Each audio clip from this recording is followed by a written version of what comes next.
Oh, damn it. Okay. I come outside to smoke.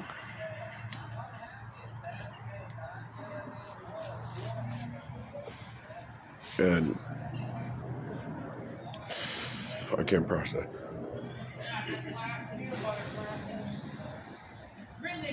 I've hit as much as I can. It leaves me vulnerable when I access those things, and I get confused. So, and no matter what you do, you have to accept that if you hurt someone like I did, you have to walk away sometimes. It doesn't mean go back, because once you've made that scar, it's there forever. All right. That's always going to be a barrier that you are attempting to avoid. And there's so many adventures and what have you. So, and I don't feel I'm deserving to move on because of it, because I know that maybe one day God will give me a sign, but maybe he'll make sense of all this. Maybe someone will tell me things in my life that no one knows, and be like, what the fuck's going on? All right, how is this possible? You know, those things where you get to the point where you stop questioning. You're like, all right, there's a higher power. I don't care who it is. They talking to me. So, but honestly, sorry for the lies. Sorry for my actions. I was having a hard time communicating because it was a new input into my thought process, and I was really having a difficult time because that's not how I was raised. I was raised differently, and I judged harshly. I love you. I always will. You made my heart whole, and now I have a hole in it. And this is not appropriate airing it on live stream, but I have to prove a point as an example for others. Do not post your negative shit online, okay? The lessons you learned, do not use the other person's name, okay? All right. So, because that sparks curiosity in the other individual. They're like, are they that bad? Or I like bad men. I'll go find them. All right. When you're telling a close friend, you can use the full name, but that close friend then uses their reference. When that name comes up, all you do, the friend steps in with their network and says, do you remember this person in my life? Exact same. Okay, you don't have the right. You weren't there. You don't know. All right. But if your one tells you that person hurt you, and they're not doing anything about it, you step in, you accept responsibilities, and then you walk away. All right. You tell them, this is why I did it, because I love you. You don't put up with shit. You figure it out, you walk away. You make them do the right choice as well. So, anyways, I have no qualms against. She had taught me lessons day one. All right. She made me smile a lot of times. I did cry a lot because I was wrong with some stuff. And I tried to make up for it. And I guess I'm still trying to make up for it. I guess that's what I do. All right. I have an idea that I want, and then I just cry out. Like, I want to do a joke because I deal with stuff for comedy. There's this one skit where this guy's yelling, just crying, I want it. He's got the window open. The neighbor opens his door. He's like, let him have some sex. Just give it to him. Shut his mouth.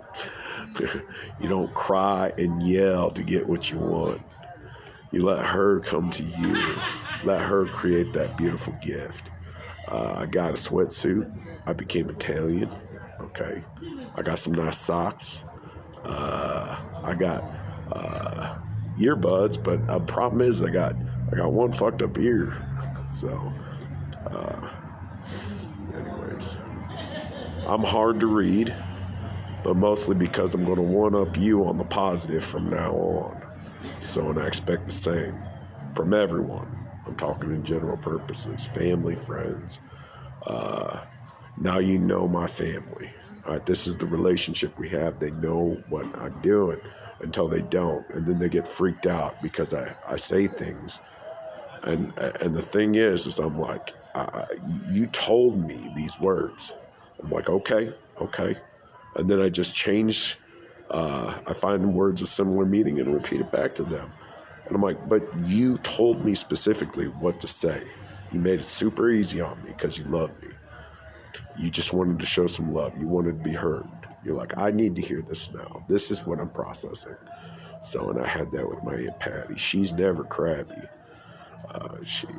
Except for one time at my grandmother's funeral, which I addressed with her, and she's like, I don't remember that. That was a hard time for everyone. I'm like, I know, and now we're going to have a hard time. The only reason why I'm this calm and collective and able to communicate so effectively right now is because my one knows how to shut that off. She taught me that. Otherwise, I'd be yelling at you guys. All right. And I did get stern a few times because there was no, like when I'm there, that was I was matching my mother's verbal communication. And it started stepping down. I'm like, I had to talk at night, and this is just my story now. All right. I'm like, here's the deal. I can't have these conversations with your brothers and sisters and my sister, our family. I can't be your voice. You're going to have to try harder. But, and it was sad. I mean, I got it. It was frustrating at the end, but she's like, you got to help me out on this. So I've been processing this entire time. And I knew my mom was mad, and I was trying to prove a point to my Aunt Wendy, which I love, and I tried to explain that to her. But she had no right doing what she did, but she thought she was doing what was best, and then she showed that in tests. I saw the love, but the problem was it's a whole family thing. It's when you add someone new into our system, everyone's trying to catch up. And the fact is I figured it out so soon, and then am the fool. So people laugh, and then they tell me more truths, and they're like, how'd you find all this out? How did you do this? And I'm like, well, I had a little help. My family was there. I didn't know you were working with them. I didn't know you were working with them. I didn't know they said that. Well, maybe you guys should talk to each other and have more trust. So, but anyways, we have a huge family, so it happens. I love them. I love them dearly. And I owe my Aunt Wendy more than I can say. She was there holding my mom's hand at the end, which is kind of ironic because I think they shared beds at one point. And she was bitching because they were sleeping one night and the whole bottom leg fell off. My mom was just like, shut up and sleep. We aren't fixing this now. She's like, but it's so weird. It's all on a weird angle. There's another one my mom shared. No, sorry, Wendy. But Grandma was doing laundry, and they found a condom in her pocket. Wendy didn't know what it was. She just stuck it in her pocket. They were concerned that she was having sex. She's like, she didn't know what it was. Someone told her to keep it. So, anyway, that's the story I was told. So, but mind you, I was age 8. So, yeah, she was good.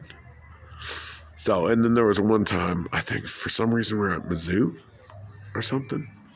I don't know, we were visiting something. I don't know. But I was 16 or 17, right? I was a big dude. We were in my grandpa's Honda Civic. He had an 86, I had an 89. So, and then my grandfather also had a Suburban, a big old thing from the park system. He called it the Green Machine. So, anyways, and at that 1611 Piney Drive, there used to be poppy seeds in the back. No, I'm not sure if Grandma told anyone anything about that, but she's like, that's my backup system in case currency fails. So, and I'm like, I didn't understand that until I found out that poppy seeds, it was her little joke with me. She was just trying to connect. So she's like, we're going to make some heroin. She's like, I like you. I'm like, okay, you want me to be a hero and win? Okay.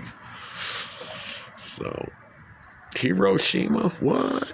So, anyways, I've been looking for someone that is articulate in such an isolated language as my one. Sorry.